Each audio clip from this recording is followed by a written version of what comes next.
Good morning, everyone. This is Zach Edwards with another episode of the Historical Conquest Adventure Box Podcast, or as we have termed it now, the Adventure Box Podcast. That's right. So we are going to go on an adventure every day as we go through history. Now, this can be used in a classroom, or this could be used in a regular setting, as in like driving down the road, working around your house. If you want to know about history, we're going to teach you it from the very beginning. So we're actually going to go through a curriculum, but we're going to be talking about everything you would talk about in history when learning these things. So we're actually going to start off in American history, and we're going to go all the way back to the ancient times of American history. You have to start here if you're going to start talking about anything in America, because this is where it all began. If you're ever going to talk about Native Americans, Indians, you have to go back to where it all began in the United States. Or in, sorry, not the United States, in North, Central, and South America. So all of them. Okay, so what we're going to be talking about today is actually the Paleo-Indian culture. And so if you got your book, I got mine, and I started marking it up already, then you're going to want to open it up and look at it. Now, if you don't have it, that's fine. You're actually going to be able to remember a lot of things that you're hearing here, because you're going to go back to your book, you're going to start reading it, and every time that a topic comes up that we were talking about, you'll just say, hey, wait a second, your brain will click, and you will automatically start remembering some of the things. Now, even better is that in your adventure box, we actually have a deck of cards. These are cards for the actual game, Historical Conquest, and you can add them to your other decks. So in order to get more decks or more cards for your decks, you can actually order these boxes, which come with curriculum, crafts, and the expansion packs for that topic. So all the ones this month will be on ancient American history. And we'll actually do probably a few more cards when it has to do with ancient American histories. But in the adventure box, this is the expansion pack that comes with it. So let's get into this. Let's start talking about this. Why do I have a picture of glaciers? Well, you see there's a plane in there, but bypass the plane, because that's how we took the picture. This is the picture of Alaska. This is some of the glacier fields in actually the southeast part of Alaska. This is actually where I'm from, Juneau. So this is actually some of the ice fields that are between Juneau and Alaska and into Canada. I mean, these things are massive. They're larger than the state of Rhode Island. Now, Rhode Island is the smallest state in the United States, but it just shows how big these glaciers are. And these, according to history, according to archaeologists and historians, used to be all over the north. Everything was ice. It's not exactly 100% accurate that everything was ice. Even in Alaska, during the Ice Age, there was still plenty of, during the summer, plenty of tundra and also forests that were there, because the forests have been there for decades, or for centuries, for thousands of years. So it wasn't just ice. A lot of it was actually fairly similar to now, except it wasn't as hot. It was a few degrees less on average, and also the glaciers were larger and collected a lot more moisture and were more ice throughout the whole year. Nowadays, you go up to Juneau, we have a glacier and it's receding. You go south of Juneau and one glacier is growing. So it's a constant flow. Actually, what happens is a lot of the ice moves up in one area and moves down the ice fields and comes back down another area. So some are receding, some are the opposite of receding. They're coming forward. And so you've got glaciers that are moving all the time. Now, during the Ice Age, the idea is that most of the moisture was caught up in the glaciers, in these big blocks of ice in the tops of mountains. And because of that, there wasn't as much water in the ocean. And so the water tables dropped. So there actually was an exposed piece of land that was called, well, is now called the Bering Straits. So right here, this area, if you're looking at the map. Now, here's the thing. You need to know the Bering Straits was actually named after, his name was Bering, and he was a Russian, well, no, sorry, he wasn't Russian. He was a Dutch explorer employed by the Russians. And so he actually took an expedition to map out the coast of Eastern Asia, and also came to Alaska as well. And that's before the fur trade. That was in the early 1700s. So as like the as the European powers have already come over to the North American area, the Russians started coming in around the 1700s, the early 1700s, to claim parts of Alaska and even down to California. But again, next month we'll be on Age of Exploration, which we won't talk about this at that point, but we will talk about it during the colonialization of the Americas. So stay tuned for more of that. You're going to be able to learn about Bering and also the fur traders, those that put together the forts. It's amazing. I love this history. People don't usually talk about the Russians, but they are all in on American history. It's not just Europeans. It was also Asians and so forth.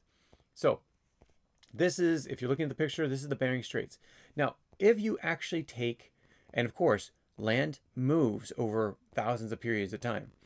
Now, as land moves, things change, whether it's underwater or above water. So if you look at right now, this is what you would see in during that time. This is land bridges, but there's also lakes in between the places where people would have thought the land bridge would have been. So if you zoom in on this picture, which I don't know if I can zoom in. No, I can't zoom in. Okay. If you were to zoom in on this picture, you'd be able to see that there's a huge drop in sea level between Siberia and Alaska. So Russia and Alaska. There are multiple lakes. So they'd actually, if someone was to come over into Alaska, they would have to avoid these lakes because they are quite massive. I mean, they are sizes of states, these large lakes, or these large drops in sea elevation under the ocean. And so if you were looking into this, into a topographical map, you'd be able to see, and topographical just basically means the levels of land and where they are. You'd be able to see that there's a large indent where a lot of people thought the land bridge would have been. So there again are a lot of questions when it comes to this theory of the land bridge. But it's not to say it's wrong. It's just to say that it might be a little bit different than what we expect. I'm actually bringing up a map right now so you can actually see this. And if you don't have a map in front of you, if you're not able to see what we're seeing on YouTube, then, and you're listening to us on our podcast, go to maps.google.com and you'll be able to zoom in on Alaska, and then the place where you think the closest area between Russia and Alaska, that's where people thought at first that people were coming over as a land bridge. But now that we have better technology to map the levels of the ocean, you would actually see that in the middle of this place where it's the closest to Russia, there is actually a huge drop in sea level around that time. I'm not talking about low drop. I'm even talking about a deep drop in that area. So people would actually have to change their direction. So this is the map as according to Google. And see, for me, I've been to Nome. I've been to some of these other places when I worked for the state of Alaska. Now, go back to the map. Let's see. Let me show you the picture. Here's Nome, down in this area. They would have crossed right over that big drop of water in sea level. They would have to have gone above Nome and above that area, or they'd have to drop down lower than Nome and come in somewhere in the lower west side of Alaska, which would have been a bigger walk. Maybe they would have come over just under the lake and into that. If you're listening to the podcast, there's actually going to be links to these articles where you can actually see the lake drops and things like that. But okay, so as we go, let's talk about what were the people doing? What were the humans doing here? Why were they moving from Siberia and Alaska, or sorry, Siberia and Russia over to Alaska?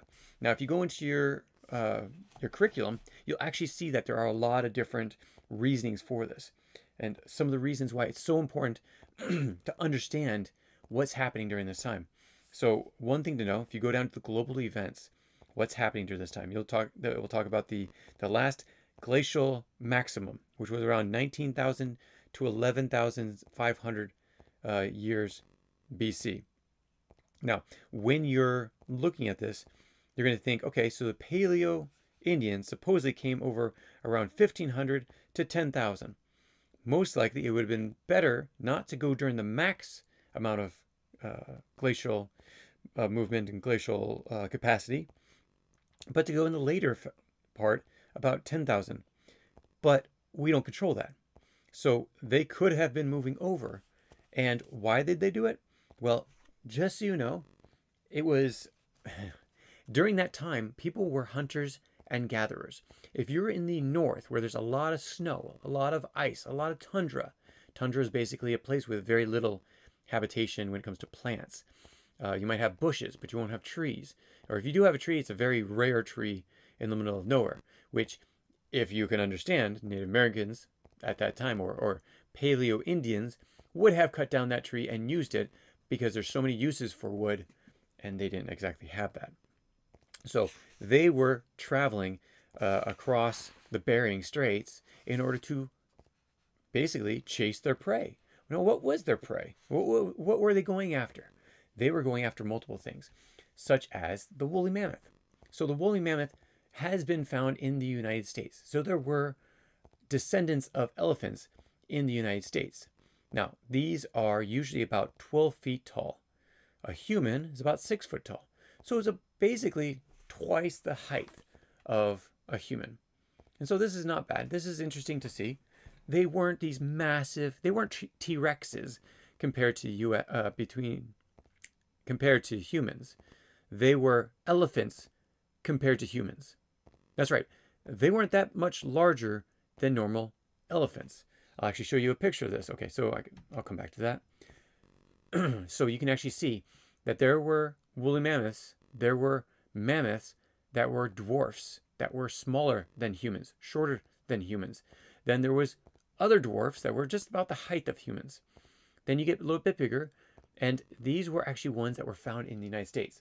So inside the United States, whoops, let me bring this back over here, out of the way. I'm going to pick up some of my notes.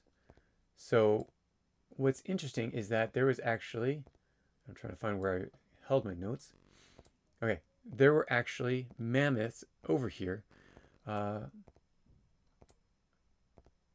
sorry, I started moving around my notes. Okay, so there were 4 different types of mammoths that were in the United States. So there were the island pygmy, which the pygmy was this size. So this is the pygmy elephant. It is basically the height of the human. So they hunted island pygmy mammoths. And they came over they were actually found in the coast of California. So there were pygmy mammoths in the California area. Then you also have the Jeffersonian mammoth, Jeffersonian mammoth is this mammoth over here, and he's basically the same height as an African elephant. These ones were actually found in Colombia, all the way down into South America. So nearing South America. Okay, so you do have the Jeffersonian mammoth. You also have the woolly mammoth. The woolly mammoth is this white-haired beast of a elephant. Actually smaller than an African elephant. So basically around the size of 10 to 11 feet tall. So not twice as high as a human. So a lot of times people like to say, well, wait. A human is going against a mammoth. A mammoth is huge. How does a human take them down? Well, usually you have a group of people to take the woolly mammoth down. And the woolly mammoth, again, is not the size of T-Rex. It's the size of an elephant. So if a human can take down an elephant, take away the gun and firearms, then you can take down a woolly mammoth. It's not that hard. I mean, it was hard for them. They are actually able to get them down because they had multiple people going after them. And the last one, which I don't have in this picture, is the Columbian mammoth, which is actually also known as the Jeffersonian mammoth. Ancestors grow cousins, basically, and were sometimes larger than the woolly mammoth, sometimes not. But yes, those were all the way down in Mexico, modern day Mexico. And they've actually found these bones everywhere, from Alaska all the way down to South America. So interesting to know, there were actually elephants all over the place in American history, ancient American history, except that at some point we humans killed them off. And so by killing them off, there's nothing left, just bones. But we've actually found bones of all these elephants, elephant types, in the United States. So the Asian, African, we bring up another chart, and basically when they were here on the earth. So the American mastodon. So everything, all the three that we talked about, minus the woolly mammoth, were actually found up to about 11,000 BC. The woolly mammoth, though, was all the way up to probably about 500 BC to 0 BC. So there were actually elephants in here, and maybe 5,000 to 0 BC. But there were woolly mammoths all over the place in this area because they migrated from the Asian area, or at least that's what is supposed. They could have actually been in this area at the time, but most archaeologists think that it was actually someone that traveled over when the Paleo-Indians came over. Now, here's some other things to understand.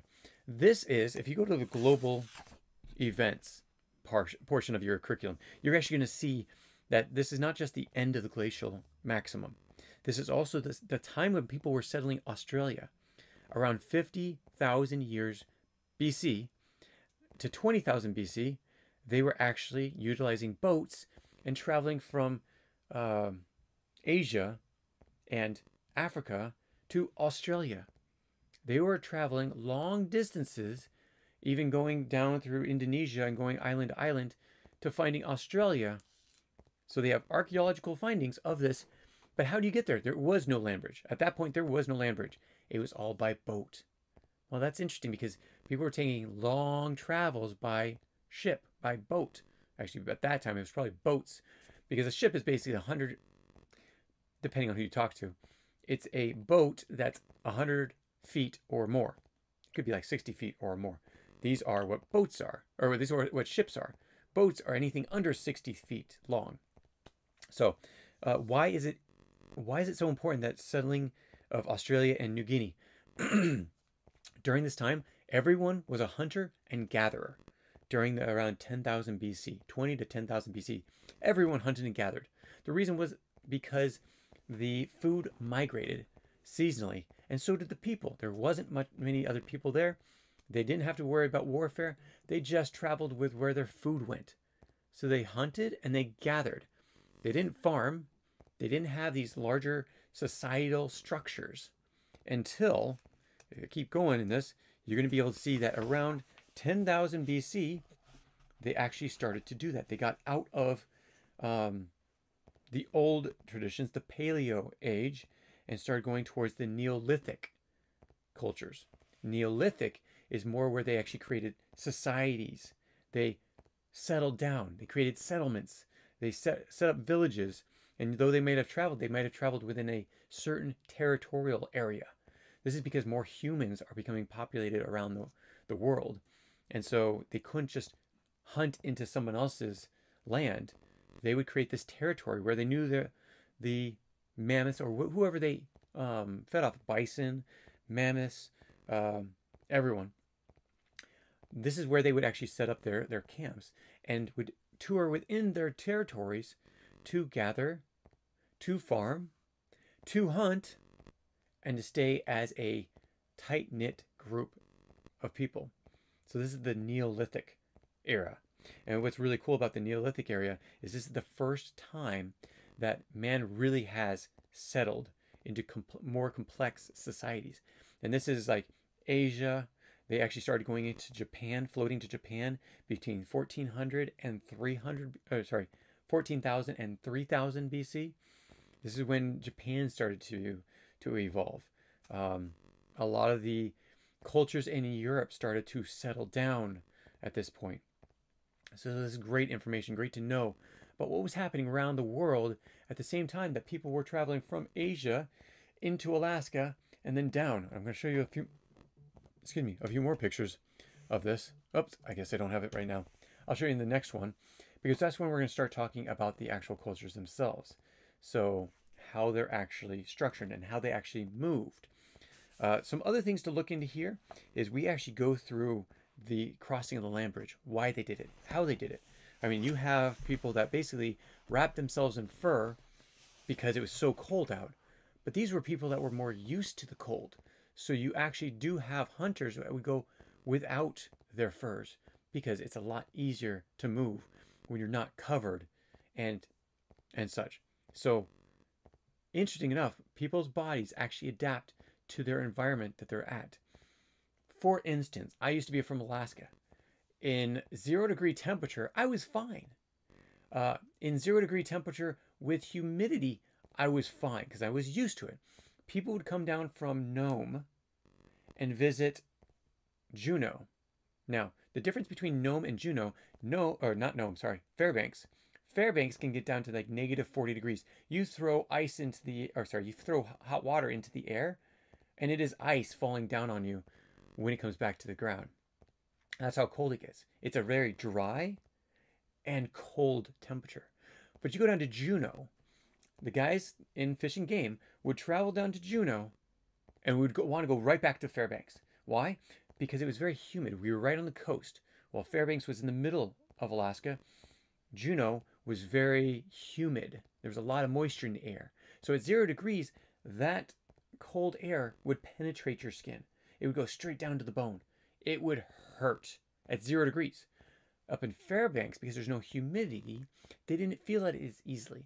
This is why you go online, you can actually see people wearing swimsuits and bikinis in front of a sign for the University of Fairbanks in their swimming suits at negative 40 degrees. That's right. It'll say negative 40 and they're wearing swimsuits. Yeah, crazy. But they would not want to do that in Juneau because of all the humidity. Again, that's the difference. So these people who traveled from Russia and Siberia adapted as they came over. Now, were there people that were traveling by ship? Probably. Why not? They were doing it in Australia. They were doing it in Japan. They were traveling long distances, 10,000 years BC, to find these new lands. So is it so hard to think that some of these hunters and gatherers would have actually traveled by ship? They could have. I'm just saying, just throwing that out. This is actually not just me saying this. This is theories that are out there. And as I said, Bering Straits, it's a theory. It's not been proven 100% beyond a shadow of a doubt. At the same time, neither has ships going over, proven without a shadow of a doubt. But it could happen. What were some of the reasons why they moved over? Again, we talked about the woolly mammoth. But what about climate? The climate was changing. Land was opening up. It wasn't covered by ice. So people were able to migrate. The maximum of the glaciers was peaking around this time, maybe a little bit before to a little bit after 1500 or 15,000 BC. And so if land was opening up because sea levels were dropping because the ice was gathering on the mountains, yeah, why wouldn't they cross over into new land? Again, they're searching for food. That's what their mission in life, their whole mission in life was to stay alive, was survival. What's our mission in life? Let me think. Succeed, eat, have fun? I mean, seriously, our standards have completely changed from when it was complete survival. And why is that? Because we have technology, because we have other great beneficial things in our lives that are, we wouldn't need to travel like that. But again, we do travel for like work. We do travel for entertainment. So just a little bit different, but also somewhat the same. What are some other things? Searching for food. We already talked about that. And habitable environment. They wanted to find new places. Again, people were expanding. Families were growing. Cultures were growing. More and more people in these cultures they had to expand also to find new land. They didn't want to go into other people's territories, which Asia, Africa, Europe had a lot of people in there. So why not go to a place that there was no people? So if you could cross the Bering Straits and find a place that didn't have many people, all over, right? Okay, so they do all these things. They were the first explorers. That's right. Columbus wasn't the first explorer. No, these people that came to America were the first explorers. So they basically traveled with their missions in life, what they had to do. Are we explorers these days? Yeah, a little bit. Under the sea, in space, not much when it comes to the known world, basically. Do we like to travel into other countries that we haven't been? Yes, to us, that is exploring. I love exploring. I love seeing other places that I've never been. Again, we're going to Machu Picchu in May. And so that's one of the great things that we're going to be able to bring to you in this podcast. Okay, so all that being said, we also go over the origins and the fates of the Paleo-Indians, migrations, things like that. One of the things that we actually talk about, they're called, and this is the major group in Paleo-Indian culture, and this was the Clovis culture. Why in the world is Clovis so important? And here's the thing, if they're coming from Russia into Alaska and then coming down, why was Clovis, New Mexico area so important, right? Clovis was a culture that was actually down in New Mexico area, all the way down to New Mexico area. Well, interesting enough, the Clovis people were everything at this point. They were basically the Native Americans, America being all continents. Native Americans. They were the ones that were first in this area. And they've been found all the way down to New Mexico. Now, supposedly from this one culture is where most of the other cultures expand. Now, the culture expanded through all this land because it was everyone and everything. Then all of a sudden there was these cultures that broke off. Some of them stayed up in the Arctic. The Inuit people. We're going to talk about them. There were people that go down to the coast of California and Washington and Oregon and Alaska. Those, the Northwest culture. There's a lot of other ones that go in the Mississippi areas, the New England area, the plains. We're going to talk about those as well. So from the Clovis culture breaks off all these other cultures. How many are actually from the Clovis culture, and how many of the Clovis culture came from the Russia, Alaska, Bering Straits crossing? No one exactly knows. But what is the fate of the Paleos? This is what's so important. They broke off into different families. They broke off into different cultures.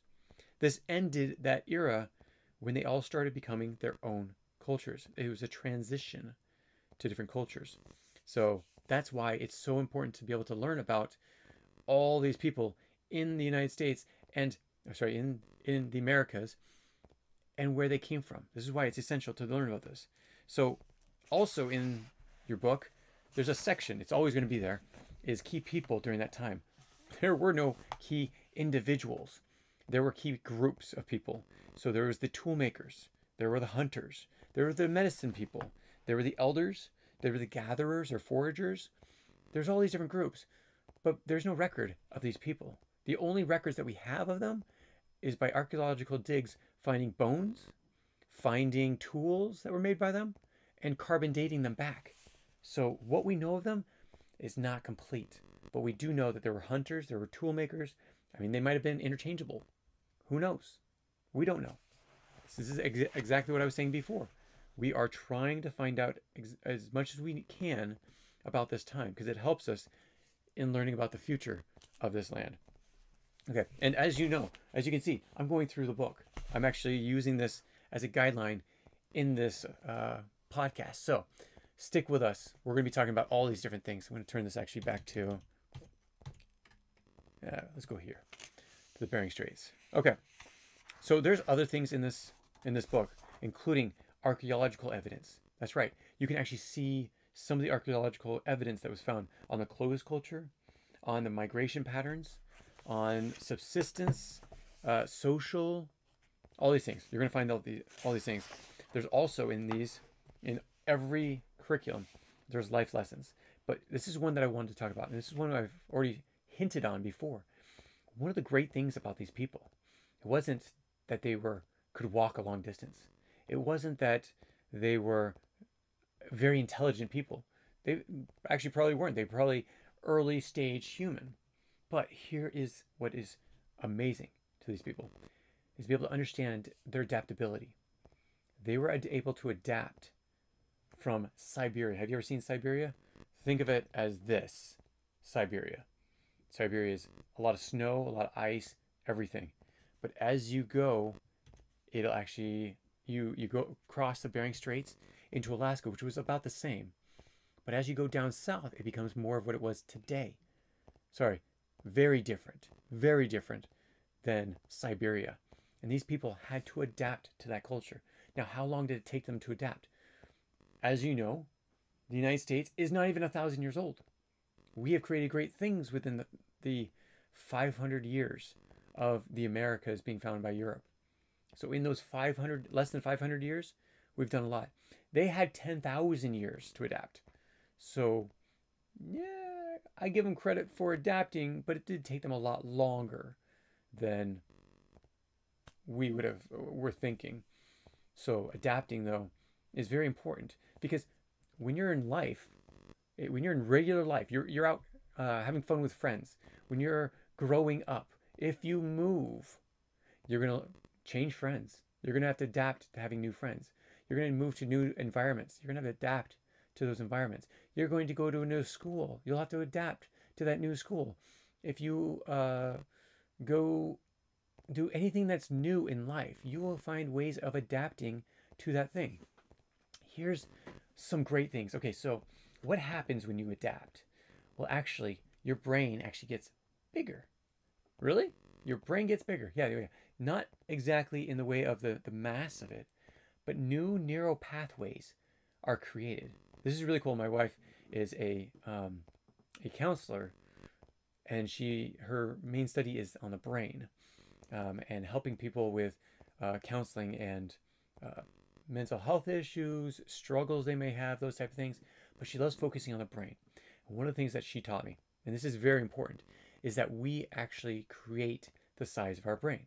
If we do the exact same thing every day, we're not creating new pathways, and our brain continues to get smaller in usability. As we continue to do new things, find new things to do, grow our discomfort level, our brain will actually increase with new neural pathways, and we will actually become smarter. So those that become the smartest when it comes to neural pathways are the people that continue to change their ideals, their practices, and become better at what they are. So if you pick up exercising every day, it's going to take you a while to be able to do it every day. But as you do it, your neural pathways will increase. You'll actually grow new neural pathways. And after 40 days, it'll be a lot easier to keep going with that routine, because that new neural pathway has been solidified in your brain. Okay, so at 40 days, start something new. Try something new. Become better than you are. Now, I could go on this so much, but in the lesson plans, you're going to actually see some of the things that made these people so important to learn about. Lessons to learn from them. So like resilience, community, innovation. I mean, this is the beginning of all innovation. This is when they were using tools being rocks to using weapons. You also have environmental stewardship. I mean, sorry to say, they weren't very good stewards of their herds, because mammoths are gone. There are no elephants in the United States, minus what we take over here in zoos. So they were not very good when it came to environmental protection or subsistence, like in Alaska. One of the things when I traveled out to all these different villages, the Native Americans would gather around me and start telling us their grievances. I was in construction for fishing game. I had no control whatsoever when it came to it. But they appreciated someone listening to them. And I said I would bring it back to my boss. Again, my boss is director over basically all procurement for the state. So when we buy stuff for the ferry system, or sorry, ferry system was DOT. If we buy something for hatcheries or if we buy something for fishing game of any sort, he was over it. If we were over doing construction, he was over it. Is anything procuring things? So he didn't have much say at all when it came to the actual rules in fishing game. But they wanted to be heard. So where was I going with this? Environmental stewardship. If you kill off everything you're trying to hunt, it will die. The reason why the Inuits were mad at us is because we wouldn't let them fish. And fishing was their livelihood. And what did they have in those villages when they weren't fishing or hunting? Nothing. They turned to alcohol and just basically lazing around their villages. And I don't mean that in a derogatory term. We did this to them. They couldn't do this. But the thing is, if they kept fishing, they would fish, they would collect, and they'd sell it to the fisheries, to companies that would then sell it in different areas. Well, that means that they could fish forever, and they weren't just worried about the survival of their people. They would continue to fish until there was no fish left. And if there's no fish left, they don't have another year. So, Fish and Game had to come in and control that.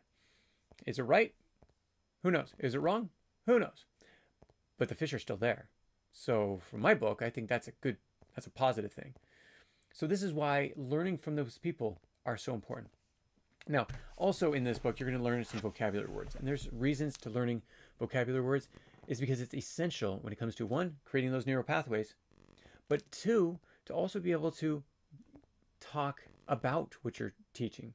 So in every unit, whether you're doing in 1 week, you decide to do 1 unit per person, then you're going to learn a set of vocabulary, and somebody else will learn vocabulary, and they could teach it to you, and you could teach it to them. Great.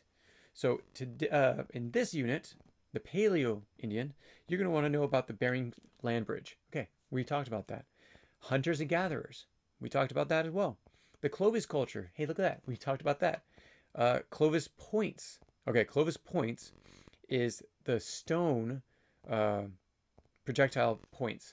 So when they're chipping out arrowheads, the Clovis point. And this is why it goes back to Clovis. I didn't mention that, but yeah. Megafauna. What is this? Large animals that lived during the Pleistocene epoch, such as mammoths or mastodons. So that's something great to know. Megaphora. There's flora, which is animal, and fauna, which is plant. Flora, fauna. Okay. Then you have, in this curriculum, you also have migration, archaeology. You know about those. Artifacts, the things that they found that point back to those people, that the people created. Subsistence, and I know this is an interesting one. This is a good one to learn about. The means by which people obtain food and other necessities. Subsistence. They go out, hunters and gatherers. They gather the things that they need to survive, basically. So if you do this too much, that herd goes away. You also have a whole bunch of other ones you're going to be able to read through. But the end of the unit is the best part. The end of the unit is the best part because it has the activities. These are things that you can do. You can create tools. You can, so there's an activity in here where you get to create tools. There's another one that talks about doing maps, making some maps on the movement of these people. There's the lifestyle diorama. So you can create a 3D diorama on this. There are also, and this is a great one, storytelling. So right now I'm going to put my bookmark back in the book. I'm going to start reading for tomorrow's podcast. Because even though I was part of the writing, I didn't write it all. And so I have to remind myself of some of the things that are in here. Now, I am not a historian. I'm not an archaeologist. I don't have to be. Do I have a good, strong background in history? I certainly do. Did I like history when it came out of high school? I certainly did not. I did not like history. I did not like it one bit. Sam I am? No, not at all. Okay, so this is to tell you that you don't have to like history up front. But by doing your studies, learning about it, living it, having activities, doing things fun, playing historical conquest with it, you're going to enjoy, you're going to engage, and you're going to appreciate history. This is why we're doing this. This is why it's so important. And this is why I can't wait to meet you out tomorrow when we talk more about ancient America from the history of ancient America, our curriculum. Thank you so much for joining me, and we'll talk to you next time. Take care. Bye. If you have any comments or questions, add them to the comments below. Otherwise, we'll see you tomorrow, actually. Take care. Bye.